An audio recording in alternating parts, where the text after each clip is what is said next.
कांग्रेस ने एनईईटी और जेईई के इम्तिहानात को मौखर करने के मुतालबे को लेकर एहतजाज किया। साथ ही एनएसयूआई के कारकुनान भी इस मुतालबे को लेकर सत्याग्रह कर रहे हैं।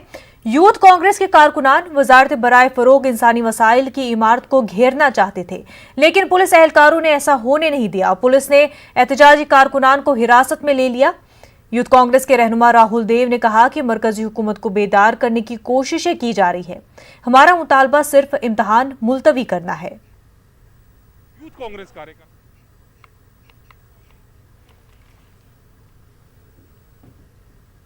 राहुल देव, ये जो प्रदर्शन हो रहा है यहाँ पर क्या लगता है आपकी मांग पर सरकार कुछ गौर करेगी? आप नीट और जेईई की परीक्षा की स्थगित करने की मांग कर रहे हैं। देखिए, लगातार इस सरकार के जो है छात्र और युवा विरोधी चेहरे बहुत बार सामने आए हैं, लेकिन वो माने या ना माने, हमारा काम है जगाने का। लगातार इस गूंगी बहरी निकम्मी सरकार को भारत के युवा जगाने का काम करते आए हैं। जिस तरीके से कोरोना महामारी में देश के गृह मंत्री हों चाहे प्रदेशों के मुख्यमंत्री हों, अनेक लोग संक्रमित हुए हैं, तो छात्रों के भविष्य के साथ खिलवाड़ क्यों? हम ये थोड़ी ना कह रहे हैं कि परमानेंट आप उस परीक्षा को बंद करा दीजिए। हम केवल इतना ही कह रहे हैं कि इसको कुछ समय के लिए, जब तक ये कोरोना महामारी चल रही है, इसको स्थगित किया जाए। लेकिन इस सरकार के शिक्षा मंत्री हों चाहे अन्य मंत्री हों, वो छात्रों और युवाओं के मुद्दों को लेकर कभी भी गंभीर ना थे ना हैं। इसीलिए भारतीय युवक कांग्रेस शिक्षा मंत्रालय का घेराव करने के लिए आज यहाँ इकट्ठा। शर्जील इमाम की अर्जी पर सुप्रीम कोर्ट ने समाअत 2 हफ्तों के लिए मुलतवी कर दिया है। जेएनयू के तालिब इल्म ने सुप्रीम कोर्ट से अपील की थी कि उसके खिलाफ तमाम एफआईआर को यकजा किया जाए। शर्जील के खिलाफ मुख्तलिफ रियासतों में एफआईआर दर्ज की गई है। शर्जील इमाम पर इश्ताल अंगेज तकरीर करने का इल्जाम है।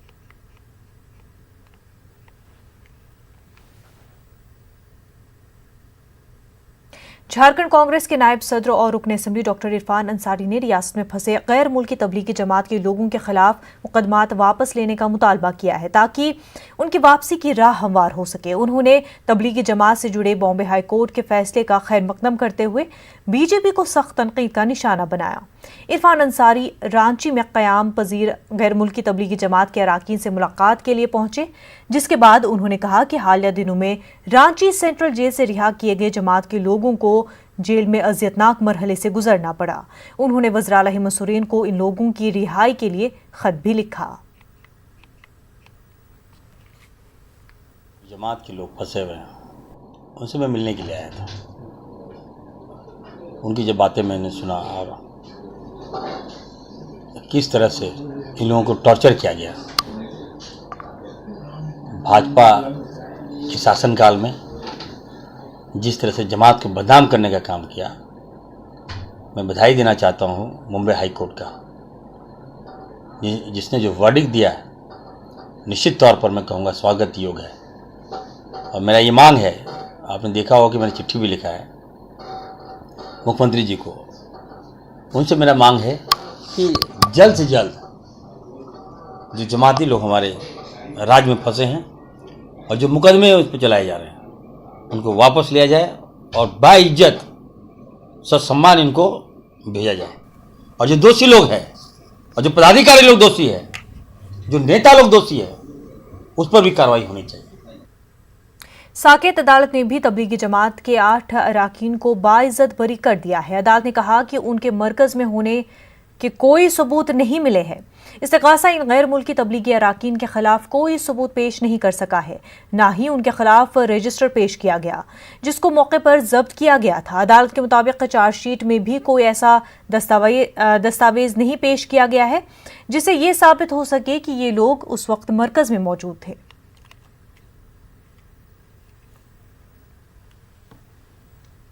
मुल्क में कोरोना मुतासिरीन की मजमूई तादाद 32 लाख से तजावुज कर गई है। पिछले 24 घंटों में 67,151 नए मामले सामने आए हैं। इस तरह मुल्क में कोरोना मुतासिरीन की मजमूई तादाद 32,34,475 हो गई है। उनमें 7,07,267 एक्टिव मामले हैं, जबकि अब तक 24,67,759 अफराद सेहतयाब भी हो चुके हैं। वजारत सेहत की जानिब से जारी करदा एदाद-ओ-शुमार के मुताबिक पिछले 24 घंटों में 1,059 अफराद की मौत हुई है। मुल्क में अब तक 59,449 अफराद की कोरोना से मौत हो चुकी है। पिछले 24 घंटों में 8,23,992 सैंपल की जांच की गई है। मुल्क में अब तक 3,76,51,000 से ज्यादा सैंपल्स की जांच की जा चुकी है।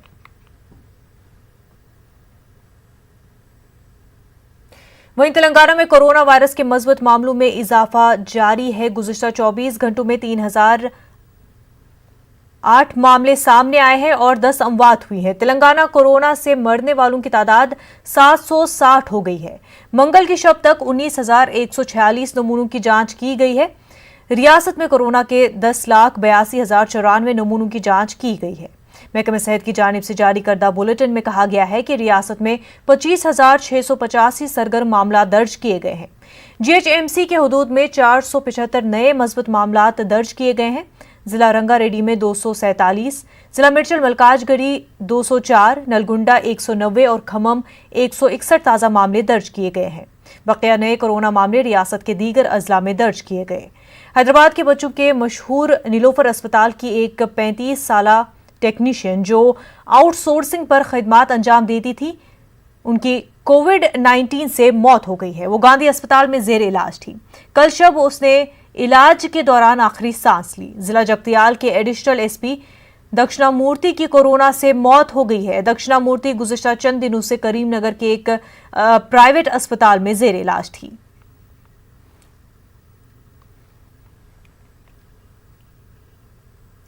उड़ीसा में कोरोना के मामलों में मुसलसल इजाफा दर्ज किया जा रहा है। उड़ीसा में पिछले 24 घंटों में 3,371 नए मामलों की तस्दीक हुई है। इसी दौरान 2,546 मरीज शफायाब भी हो चुके हैं।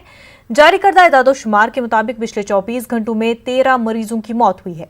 रियासत में अब तक 441 अफराद की कोरोना से मौत हो चुकी है।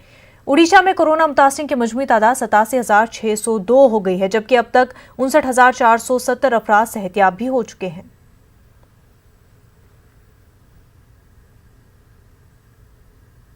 झारखंड मुक्ति मोर्चे के सदर और राज्यसभा रुकन शिबू सोरेन बेहतर इलाज के लिए दिल्ली पहुंच गए हैं। उनके हमरा डॉक्टरों की टीम और सिक्योरिटी एहलकारों की 15 रुकनी टीम भी है। ख्याल रहे कि शिबू सोरेन को रांची मेदांता से गुरुग्राम मेदांता मुंतकिल किया गया है। गुज़िश्ता दिनों शिबू सोरेन और उनकी अहलिया की कोरोना रिपोर्ट पॉजिटिव आई थी, तब उन्हें इलाज के लिए रांची मेदांता में दाखिल कराया गया था।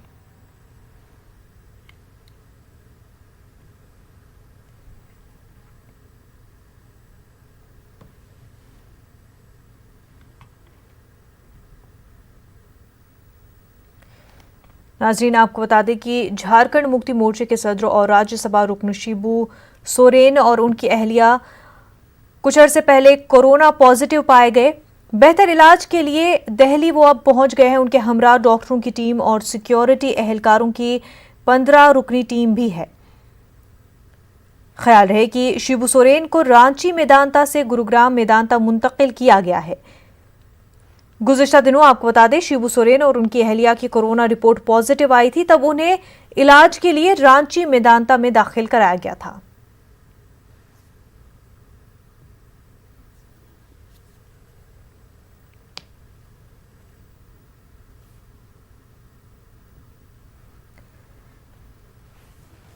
तो नाजरीन, झारखंड मुक्ति मोर्चे के सदर और राज्यसभा रुकन शिबू सोरेन को बेहतर इलाज के लिए दिल्ली पहुंच गए हैं। उनके साथ डॉक्टरों की टीम और सिक्योरिटी एहलकारों की 15 रुकनी टीम भी है।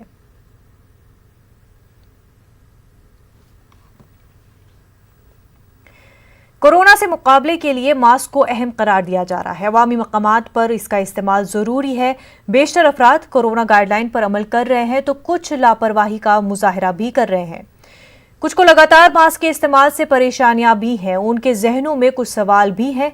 कुछ लोग ये दरियाफ्त कर रहे हैं सारी गाइडलाइन अवाम के लिए ही है, अरबाब इक़्तिदार के लिए नहीं। हमारे भोपाल नुमाइंदे मेहताब आलम ने इकबाल मैदान बाब सिकंदरी पर कुछ लोगों से बातचीत की। आइए देखते हैं। मुल्क में कोरोना वायरस बढ़ रहा है। हुकूमत की बात करें, सामाजिक तंजीमों की बात करें, पुलिस एडमिनिस्ट्रेशन की बात करें, सारे लोग जागरूकता फैला रहे हैं। लेकिन कोरोना को लेकर लोग कितने जागरूक हैं, इसको जानने के लिए आज हम भोपाल के यहाँ पर इकबाल मैदान के पास जो दायरा आप देख रहे हैं उस जगह पर है जहाँ पर पुराने और नए भोपाल की सड़कें मिल रही हैं। आइए यहाँ पे कुछ लोग जानते हैं। पहले यहाँ पे पुलिस डिपार्टमेंट के लोग भाई यहाँ पे धर्मेंद्र सिंह भदौरिया जी मौजूद। भदौरिया जी को आपने मास्क लगाया, इसका क्या फायदा मिल रहा है? मास्क लगाने से ये धूल मिट्टी नहीं आती, कोरोना से जो डर है वो बचाव होता है कोरोना का, वो इसलिए मास्क लगाना जरूरी है जवानों को या कोई भी। आप लोग दिन भर खड़े रहते हैं, समझाते हैं, जनता उसके बावजूद भी नहीं समझ पा रही, क्या वजह है? नहीं मानती जनता, मानती नहीं, जागरूक नहीं जनता, इसलिए जनता काफ़ी बोलते हैं हम लोग, लेकिन तो भी नहीं मानती जनता। तो कितने घंटे आप लोग ड्यूटी दे रहे हैं? हम लोग सर 12 घंटे ड्यूटी दे रहे हैं, 10 बजे से रात के 10 बजे तक। रात 10 बजे से रात के 10 बजे 12 घंटे ड्यूटी दे रहे हैं। आइए कुछ और लोग यहाँ पे मौजूद है। आपने अपना मास्क लगाया है, 12 घंटे ड्यूटी दे, किस तरह का फर्क पड़ रहा है?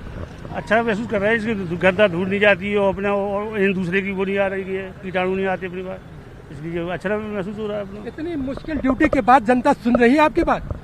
जनता कुछ सुनती है, कुछ नहीं सुनती है। कुछ लोग तो अपने सुना और चले गए, मनमानी कर रहे हैं। आइए कुछ और लोगों से भी बात करते हैं कि यहाँ पर जो आप देख रहे हैं, यहाँ पे फ्रूट बेचने वाले भी मौजूद है, पब्लिक भी जानने वाले मौजूद है। आइए आपसे जानते हैं, आपका नाम? आबिद जो है मास्क लगा के रखा है, कुछ फर्क पड़ रहा है? हाँ हाँ, एक दूसरे की दूरी बनी रहती है, सब लोग मास्क लगा के आ रहे हैं सब। अच्छा जी, ये किसी ने कहा या खुद से लगा रहे हैं? नहीं, अपन खुद ही अपनी सेफ्टी कर रहे हैं। अच्छा, खुद ही अपनी सेफ्टी कर रहे हैं। आइए कुछ और लोगों को देखते हैं कि यहाँ पे लोग जो जा रहे हैं उनसे पूछते हैं कि किस तरह से जो है ये आप लोग हैं। आइए, आपका नाम? मेरा नाम मोहम्मद हामिद। हामिद, तुम मास्क क्यों लगा रखा है? मास्क इसलिए लगा रखा है सर कि कोरोना वायरस का डर है जी। यहाँ पे कुछ आप लोग पास जो खरीदार आते हैं वो भी लगाते हैं या उनको भी समझाना पड़ता है? नहीं सर, उनको भी समझाना पड़ता है। और यहाँ पर आइए कुछ लोग और जानते हैं। एक मिनट जो है, आपका नाम? जावेद बेग। कहाँ जा रहे हैं आप मास्क लगा के? मास्क लगा के काम से जा रहे हैं, हम घर से आए हुए, थोड़ा बाजार मार्केट की तरफ जा रहे हैं, तो फॉलो करने तैयार। और हम लोगों को मैसेज भी देते हैं और सबको ये मास्क लगाना चाहिए और अपनी हिफाजत खुद करनी चाहिए। और ये भी एक कंट्रीब्यूशन है आपको अपना कंट्री के लिए कि आप इस बीमारी को फैलने से रोकेंगे। यहाँ पे जितने भी लोग मौजूद हैं सबका जो है अपना वो है कि सभी लोग कंट्रीब्यूट करेंगे तभी ये देश आगे बढ़ेगा, तभी कोरोना की बीमारी खत्म होगी। आइए कुछ और लोगों को देखते हैं। जो है, आपका नाम? प्रेम सोनी। प्रेम जी, आपने मास्क लगा के निकले हैं, अभी कभी आप लगाते हैं, हटा देते हैं, तो सरकार की जो जनचेतना है कितनी आवश्यक है? नहीं, जरूरी है लगाना, मास्क लगाना तो अपने शरीर के लिए जरूरी है। हमारा कभी अभी घबराहट होती है तो निकालना पड़ता है, कोई दिक्कत होती है तो सामान खरीदना पड़ता है तो निकालना पड़ता है। ये बहुत जरूरी है। इस तरह से आप देख रहे हैं नाज़रीन, यहाँ पे जितने भी लोग हैं, कुछ लोगों ने मास्क लगा रखा है, कुछ लोगों ने मास्क हटा रखा है, सबके अपने अपने जवाब यहाँ पर मौजूद है। लेकिन बुनियादी चीज यह है कि ये कोरोना को बचाने के लिए जन जागरूकता जो चल रही है, चाहे महकमा सेहत की बात करें, हुकूमत की बात करें, पुलिस एडमिनिस्ट्रेशन की बात करें, सामाजिक तंजीमों की बात करें, सबकी कोशिश यही है कि जब आप कोरोना का अगर बचना है तो आपको मास्क भी लगाना चाहिए। मास्क लगाएंगे तो आपकी अपनी भी हिफाजत होगी और आपके साथ साथ शहर में जो लोग हैं उनकी भी हिफाजत होगी। कैमरामैन अनिल गवई के साथ मेहताब आलम, न्यूज़ 18 भोपाल। वादी कश्मीर के मुतादिद हिस्सों में तकरीबन 5 माह के बाद हुई बारिश से मकामी लोगों के चेहरों पर खुशी देखी जा रही है। इन बारिशों के साथ ही दर्जे हरारत में भी कमी वाक़ई हुई है और श्रीनगर शहर में खुशगवार मौसम देखने को मिल रहा है। मकामी लोगों का कहना है कि ये बारिश ज़राई सरगर्मियों के लिए अच्छी है जो खुश्क साली जैसी सूरत हाल की वजह से मुतासर हुई थी। ये तो तकरीबन बहुत टाइम के बाद यहाँ पे बारिश भी पड़ी, ये खुशी की बात है, सबके दिलों में खुशी है। लेकिन ये जो इस टाइम की बारिश है तो ये तकरीबन आज 6-7 महीनों के बाद पड़ी है, तो राहत की बात है किसानों के लिए और सबके लिए भी। महीनों की खुश्क साली के बाद आज वादी कश्मीर में बारिशों का सिलसिला एक बार फिर से शुरू हो गया। यहाँ श्रीनगर शहर के हवाले से अगर हम बात करें तो श्रीनगर शहर में रात से ही जो बारिशें हैं वो शुरू हो गई हैं और बारिशों के चलते जो दर्जा हरारत है उसमें काफ़ी कमी आई है। तकरीबन 5-6 डिग्री जो टेम्परेचर है वो कम हो गया यहाँ पे और जो मौसम है वो बहुत ही खुशगवार होगा। दूसरी तरफ अगर हम बात करें जो किसान हैं, किसान काफ़ी खुश हैं इस बारिश से, क्योंकि खुश्क साली की वजह से उनके जो क्रॉप्स हैं उनको काफ़ी नुकसान हो रहा था। और जो महकमे मौसमियात की बात माने हम तो उनका कहना है कि 1-2 दिन ऐसे ही मौसम यहाँ पे लगातार जारी रहेगा। फिरोज वानी के साथ परवेज़ भट्ट, न्यूज़ 18 उर्दू, श्रीनगर। उधर जम्मू खित्ते के कई इलाकों में मूसलाधार बारिश हो रही है। राजौरी, रामबन और उधमपुर के मुख्तलिफ इलाकों में बारिश हो रही है और कई नदियों की सतह आब खतरे के निशान से ऊपर पहुंच गई है। इस दौरान कई सड़कों और पुलों को भी नुकसान पहुंचा है। टीवी स्क्रीन पर नजर आ रही तस्वीरें गाड़ीगढ़ जम्मू की है, जहां पर पानी के तेज बहाव में एक पुल मुनहदम हो गया।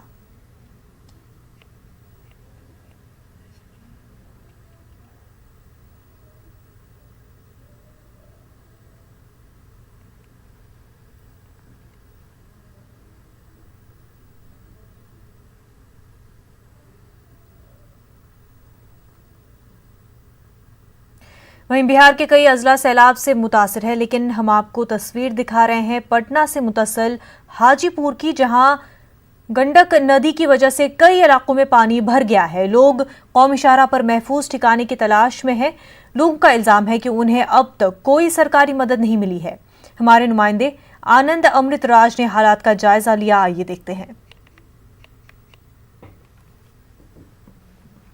इस वक्त हम मौजूद हैं पटना हाजीपुर मुख्य सड़क पर और हम आपको दो तस्वीर दिखा रहे हैं। दाहिनी ओर देखिए, गंडक नदी की वजह से कई इलाकों में पानी प्रवेश कर चुका है और लोग अपने घरों को छोड़कर सुरक्षित ठिकानों की ओर निकल रहे हैं। हम आपको तस्वीर दिखा रहे हैं कि गंडक नदी की वजह से हाजीपुर और पटना के बीच में जो सड़क है और उन इलाकों में रहने वाले लोगों के घरों में पानी प्रवेश कर चुका है। इस वक्त आप तस्वीर देखिए, कई सारे घर आपको नजर आ रहे होंगे जो पानी में डूबे हुए हैं। ये सिर्फ तस्वीर एक तरफ की नहीं है, हम आपको दूसरी तरफ की तस्वीर भी दिखाने की कोशिश कर रहे हैं। ये दूसरी तरफ की तस्वीर है जो पटना की तरफ पड़ता है, वहाँ भी पानी का गंडक नदी का पानी प्रवेश कर चुका है और घरों में पानी घुस चुका है। और जाहिर सी बात है, जिन घरों में पानी घुसा है वहाँ के रहने वाले लोगों ने सुरक्षित ठिकाने की तलाश में अपने घरों को छोड़कर दूसरी जगह रहने को चले गए हैं। तो ये तस्वीर है पटना और हाजीपुर जाने के ठीक मुख्य सड़क के दाहिनी और बाईं ओर तस्वीर। और स्थिति ये हो गई है कि जो जानवर है किसी तरीके से सुरक्षित उसे निकालकर मुख्य सड़क पर लोग लेकर पहुंच गए हैं। और ये तस्वीर पटना से बिल्कुल सटे, लगभग 10 किलोमीटर के सटे तस्वीर हम आपको दिखाने की कोशिश कर रहे हैं, क्योंकि बिहार के कई जिलों में बाढ़ का पानी प्रवेश कर चुका है, जिससे लोग बेहद परेशान है। लेकिन पटना हाजीपुर बहुत ज़्यादा है, बहुत ज़्यादा है। पूरा घर जहाँ तहाँ मट्टी वाला दीवार पूरा कड़ेक हो के गिर रहा है। सब कोई देखने वाला कोई सुनने वाला है ये नहीं। तो देखिए तस्वीर यही है, हम आपको तस्वीर दिखाने की कोशिश कर रहे हैं कि ये पटना और हाजीपुर जैसे ही आप मुख्य सड़क पे पहुंचेंगे उस सड़क की तस्वीर ये है। और स्थिति है कि जानवरों को निकालकर सुरक्षित मुख्य सड़क की ओर पहुँचाया जा रहा है ताकि जानवरों की रक्षा हो सके। तो ये तस्वीर हम आपको दिखाने की कोशिश कर रहे हैं। लोग इस बात को लेकर नाराज हैं कि उन तक जो मदद पहुँचनी चाहिए वो मदद नहीं पहुँच पा रही है। तो जाहिर सी बात है, बिहार के कई इलाकों में बाढ़ का पानी प्रवेश कर चुका है, जिससे लोग परेशान हैं। लेकिन ये तस्वीर पटना से बिल्कुल सटे पटना हाजीपुर मुख्य सड़क की तस्वीर हमने आपको दिखाई, जहां गंडक नदी के पानी की वजह से कई इलाकों में पानी प्रवेश कर चुका है। कैमरामैन राहुल के साथ आनंद अमृतराज, न्यूज 18 नेटवर्क, हाजीपुर। बिहार हुकूमत के अहकाम के बाद नवादा में बस सर्विस फिर से शुरू हो गई है। कुछ बसों में हुकूमत की गाइडलाइंस पर अमल हो रहा है, तो कुछ बसों में गाइडलाइंस को नजरअंदाज किया जा रहा है। नवादा बस स्टैंड से हालात का जायजा लिया हमारे नुमाइंदे अनिल विशाल ने।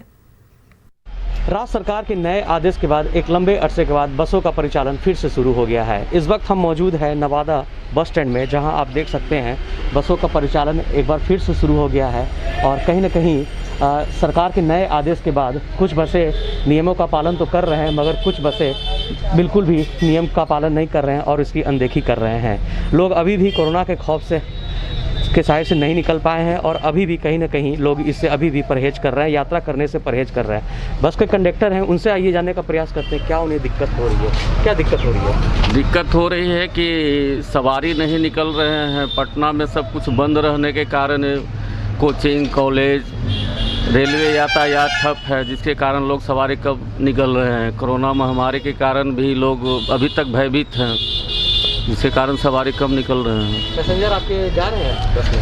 नहीं सर, सवारी बहुत ही कम निकल रहे हैं। सुबह से हमने 2 गाड़ी भेजी है, जिसमें एक गाड़ी में 18 सवारी, एक गाड़ी में 22 सवारी। भाड़ा में कोई वृद्धि? कोई वृद्धि नहीं, भाड़ा में कोई वृद्धि नहीं है, जिसके कारण डीजल का पैसा भी निकल पाना बहुत मुश्किल हो रहा है। कुछ और लोग हैं, उनसे जानते हैं। आप बताइए, आप कहाँ जा रहे हैं? हम पटना जा रहे हैं। किस पे जा रहे हैं? एक एग्जाम है क्योंकि। अच्छा, क्या परेशानी हो रही है आप लोग को? परेशानी ये सब थोड़ा सा गाड़ी कम मिल रही है अभी भी। अच्छा, जैसा कि आपने सुना कि बस संचालकों का भी यही कहना है कि यात्री नहीं मिलने के कारण उनके गाड़ियों का तेल का खर्चा भी निकल नहीं पा रहा है, जिसके कारण उन्हें कई प्रकार की अन्य समस्या के साथ साथ और भी समस्या का सामना करना पड़ रहा है। तो आने वाले समय में बस मालिकों के लिए ये एक चुनौती होगा कि किस प्रकार से नए आदेश के साथ बसों का परिचालन वो कर पाते हैं। अनिल विशाल, न्यूज़ 18 नवादा। ब्रेक के बाद आपका खैर मकदम है। कौमी उर्दू काउंसिल का 2 रोज़ा आलमी उर्दू वेबिनार कल से शुरू होने जा रहा है। इस वेबिनार में 2 दर्जन से ज़ायद ममालिक के उर्दू अदीब और माहिरीन शिरकत करेंगे। वेबिनार में इलेक्ट्रॉनिक और सोशल मीडिया के दौर में उर्दू मुसन्निफीन की जिम्मेदारियों के बारे में तबादला ख्याल होगा। वाज़ेह है कि पिछले कई सालों से हर साल बैनुल-अक़वामी उर्दू कॉन्फ्रेंस का इनेकाद किया जा रहा है, लेकिन इस साल कोरोना वायरस की वजह से ये कॉन्फ्रेंस ऑनलाइन मुनक्किद होगी। कोरोना की तबाही और पाबंदियों के बीच कौमी उर्दू कौंसिल का आलमी उर्दू वेबिनार जहां उर्दू की ज़िंदगी की नवीद सुना रहा है, तो वहीं इस बात का भी इजहार कर रहा है आखिर क्यों कौमी उर्दू कौंसिल को दुनिया का सबसे बड़ा उर्दू का इदारा कहा जाता है। कैमरामैन गौरव गिरी के साथ खुर्रम शहजाद, न्यूज़ 18 दिल्ली। APCR यानी association for protection of civil rights का इल्जाम है कि जमशेदपुर के बाशिंदे नौशाद आलम की मौत पुलिस की पिटाई से हुई है। APCR की झारखंड चैप्टर ने मुतवफ़ी नौशाद आलम के घर वालों को इंसाफ दिलाने के लिए बगैर किसी उजरत के मुकदमा लड़ने का फैसला किया है। वाज़ेह है कि गुज़िश्ता 10 अगस्त को चोरी के इल्जाम में जमशेदपुर के गोलमोरी के बाशिंदे नौशाद आलम को गिरफ्तार किया गया था, लेकिन दूसरे दिन पुलिस ने फोन पर नौशाद की तबीयत बिगड़ने की खबर उसके घर वालों को दी, लेकिन MGM अस्पताल फिर रांची के रिम्स में इलाज के बावजूद नौशाद की मौत हो गई। इस हादसे के बाद लोग मुश्तइल हो गए और लाश के साथ सड़क जाम भी किया गया। इस दौरान जाम हटाने के लिए पुलिस को ताकत का भी इस्तेमाल करना पड़ा। ताहम APCR की टीम ने मुतवफ़ी नौशाद के घर वालों से मुलाकात के बाद बयान जारी कर नौशाद की मौत पुलिस पिटाई से होने का इल्जाम लगाया है। नौशाद आलम गोलमोरी जमशेदपुर की मौत पुलिस कस्टडी में, पुलिस की हिरासत में, पुलिस की पिटाई से हुई है। APCR झारखंड की एक टीम उसके घर जाकर उनके परिवार से मुलाकात करती है और उसके आसपास के लोगों से बातचीत कर यह पता चलता है कि गोलमोरी थाना और बर्मा माइंस थाना की पुलिस बिना FIR के उसके घर पहुंचती है और बिना वारंट के उसके घर में घुसकर नौशाद आलम को अरेस्ट कर थाने ले जाती है और बुरी तरह से पिटाई की जाती है। इसलिए APCR झारखंड सरकार से यह मांग करती है कि इसमें उच्च स्तरीय जांच कर जल्द से जल्द दोषी पुलिसकर्मियों को बर्खास्त किया जाए। परिवार के एक व्यक्ति को सरकारी नौकरी, 25 लाख का मुआवजा और उसके बच्चे की पढ़ाई का सारा खर्च सरकार दे।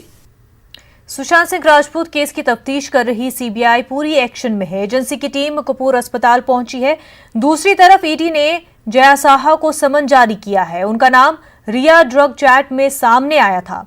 नारकोटिक्स ब्यूरो अब ड्रग एंगल से इस केस की जांच में जुट गई है। फिल्म स्टार सुशांत सिंह राजपूत की संदिग्ध मौत के मामले में अब NCB भी तफ्तीश में अब जुट रही है, लेकिन इसकी वजह क्या है इसको समझते हैं। हमारे साथ में सीनियर एडवोकेट सुप्रीम कोर्ट के विकास सिंह जी हैं। सर, आपको क्या लगता है कि NCB का इस मामले में इन्वेस्टिगेशन किस तरह से होगा और कितना महत्वपूर्ण होगा? देखिए, अगर ड्रग एंगल जहाँ भी आता है तो NCB का आना बहुत लाजमी होता है और इस तरह के मामले में खास करके जिस तरह का ड्रग की बात कर रही हैं वो अगर वो मैसेजेस अगर सही है तो जिस तरह से ड्रग की बात कर रही है लगता है कि बड़ा रेगुलर उनका ड्रग परचेज वगैरह और ड्रग डीलर से कोई कांटेक्ट करना। तो NCB का जो इम्पोर्टेंस होगा वो ये जानना कि अल्टीमेटली सप्लायर कौन है ड्रग का और उन तक पहुंचना।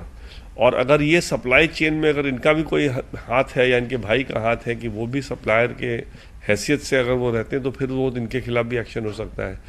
लेकिन सबसे बड़ी बात जो इस केस में परिवार के हिसाब से है, हमने FIR में कहा था कि उनको ओवर ड्रगिंग किया जा रहा है। तो हमारा ओवर ड्रगिंग का तब मतलब ये था कि प्रिस्क्रिप्शन ड्रग जो हैं उनको किसी डॉक्टर से कुछ बनवा करके और उसका ओवरडोज करके उनकी मानसिक स्थिति को कंट्रोल करने के लिए दिया जा रहा था।